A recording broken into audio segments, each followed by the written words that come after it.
Hi there, how are you guys? How was your week? I hope you had a wonderful week. I am back today and we're not gonna be doing anything. Keep looking at this and not looking at you. Right, let's get started over.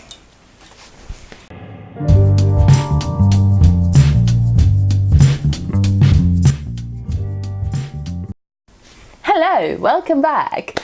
How are you, lovely people? I hope you're doing okay. Did you have a wonderful week? I had a lovely one. I went to London after almost 4 months and I managed to see some of my friends out there and I had such a wonderful time. I was wondering what kind of topic should I bring today, and I thought it would be a very good idea to talk about jobs and how to get the national insurance number. During this time I have been living in England, I've heard so many questions about how to get the national insurance number. Some of them have been, can I get the national insurance number while I'm still in my country? The answer is no. Unfortunately, you need to be present at job centre when you are going to apply for national insurance to get your number. So you need to be in the job centre to have an interview with someone, and you need to be in the country. I've heard a few questions such as, how can I get the national insurance number if I'm still in my country? Well, you need to be in England if you want to get the national insurance number. However, there is a tricky way. If you know or have a friend that can help you to book an appointment while you're still in your country. I'm just going to leave it there because you technically have to be in the country before you apply for a national insurance number. But if you happen to be already in the UK and you want to book an appointment and you struggle with English because you're still not used to the English accent and you're still not used to listening English every day, you can get someone else to make a phone call and book an appointment for you, and sometimes they will ask you if you require a translator or if you require someone who's going to help you, or that person who's going to call for you maybe offers you to go with them so they can help you into getting the national insurance number. There are other ways. There's some people that try to take advantage of people who can't speak properly English. People who offer themselves to help you get the national insurance number and they charge you an amount of money. I don't think that's fair because they're taking advantage of your poor English level, and I believe we are here to help each other. So if you have a friend, that friend tries to help you without charging you money, take that one. If you want to know more information about the national insurance number, you can go through the official website and you get everything that you need before you apply for your national insurance. I'll leave the link below in the description so you can follow it. Once you had your interview, it will take between 2 weeks, sometimes even less, but usually it's between 2 weeks and a month to get your national insurance number. That doesn't mean you can't work anywhere. You will get a provisional letter that will allow you to work in certain places. Some companies have strict policies and they will not hire you if you don't have the actual national insurance number, but it's not mandatory. You can work without the national insurance number while you're still waiting for your number. So now you've got the national insurance number, what do we do? In my case, I arrived in England in 2013. Things were slightly different from nowadays.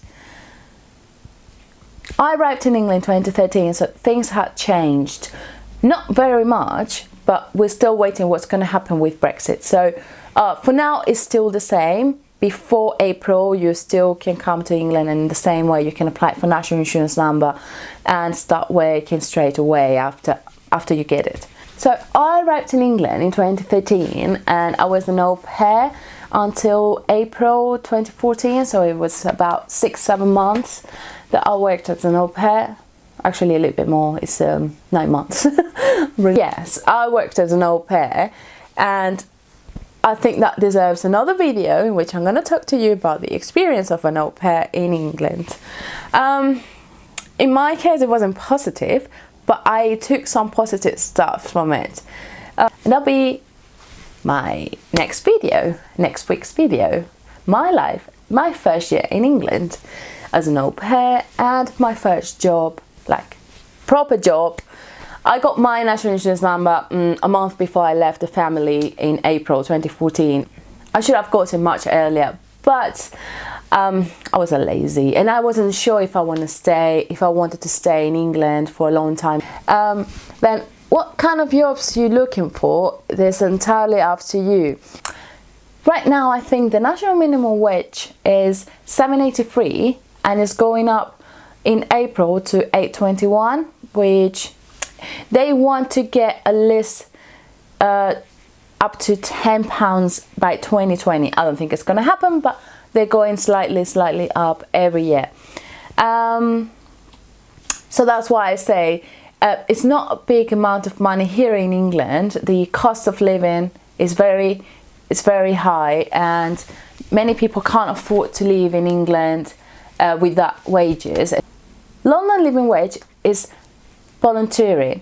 That means that some companies have understood the cost of living in London, and they have accepted in their companies to increase the wages for their workers to the London living wage.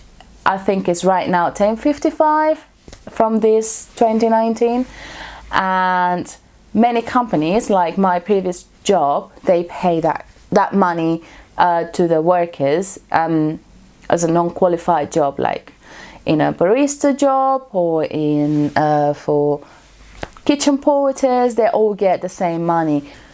So where can you apply for jobs? Well, there are many online websites, and many companies such as McDonald's and Tesco, which is a supermarket, Asda, all that kind of places, they have their own policy and they have their own way to apply for their jobs. On the one hand, that is good because you can select an area where you want to work, and you can select the places, the branches that have job offers, and you can apply to them, and it's really easy. But on the other hand, and before that, you will be required to do a questionnaire before you are invited for a trial shift or an interview. It can take up to an hour sometimes. It's really tough and it's really boring. But if you really want to work for that companies, usually they pay quite good money, except McDonald's. But the other ones, they do pay more money. To be honest, I don't like this kind of application forms because you can't really show how good you are in your field. So I think it's just a way they use to avoid interviewing many people, so they just keep it, and whoever doesn't get a percentage, they won't be even invited for an interview. And the second thing is, like, you can apply through websites, and you can send your CVs online, you can email them, and you can get in touch with some of the companies. They don't require this kind of procedure. Then you can do the old school one. You can print your CV, select an area that, for example, if it's closer to your house or if it's central London, you can apply there. It's quite old-fashioned, and from my experience, most of the jobs I've got have been through online application. So I recommend you don't spend too much time and effort into printing, which is very expensive in this country, and walking through the streets, because most of the good companies are going to pay you the national minimum wage. They're going to be online.